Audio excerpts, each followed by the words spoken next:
Today we're going to start Chapter 5, which is Ratios and Rates. Included in this unit is also information about percents. Okay, we're going to begin with Lesson 5.1, and it is on page 192. Our purpose today is going to be to define what a ratio is and identify the three different types of ratios. Okay, first off, a ratio is a comparison of two quantities, and these ratios can be three different types: part to whole, or whole to part comparisons. So let's take a look at the example on this page. Okay, we have some crayons, red crayons and blue crayons. So the first ratio that they have listed is, it says 2 red crayons to every 6 blue crayons. So as you look at the picture, if I counted up the red, there are 2 red crayons, and if I count up the blue, there are 6 blue. This would be considered a part-to-part ratio.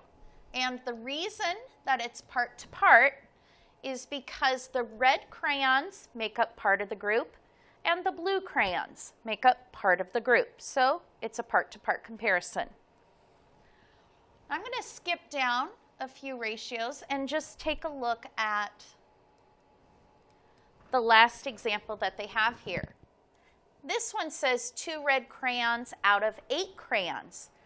Well, if I look at the red crayons, the 2 still is talking about one part, but when they talk about 8 crayons, they are talking about all of the crayons together. This would include the red crayons with the number 8. So 2 red out of 8 crayons, this type of ratio is considered to be a part to whole ratio because I'm comparing one part, the red, to the whole group, which is 8.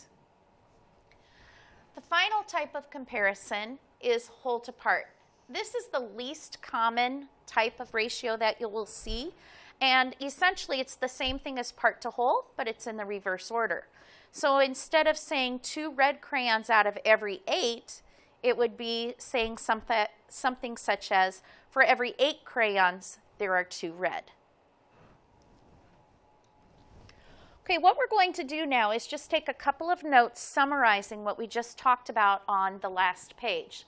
So first off, I'd like you to start off by writing what is a ratio.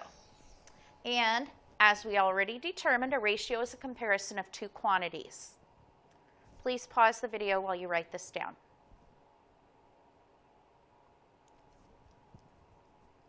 Okay, the next question says, what are the three types of ratios? See if you can write them down on your own, and then check it with the video. The three types are part to whole, and whole to part. The third thing that I would like you to jot down are, what are 3 ways to write a ratio? And I could use the example of 3 apples and 5 oranges. I can write a ratio as saying 3 to 5, so with the word 2. 3 apples to 5 oranges. We can also use a colon, so I could write 3 to 5 that way, or I could use a fraction bar, 3 to 5. Remember that the fraction bar can go sideways, as I have it here, as 3 to 5, or the fraction could go up and down. But all those ways are all acceptable ways to write a ratio.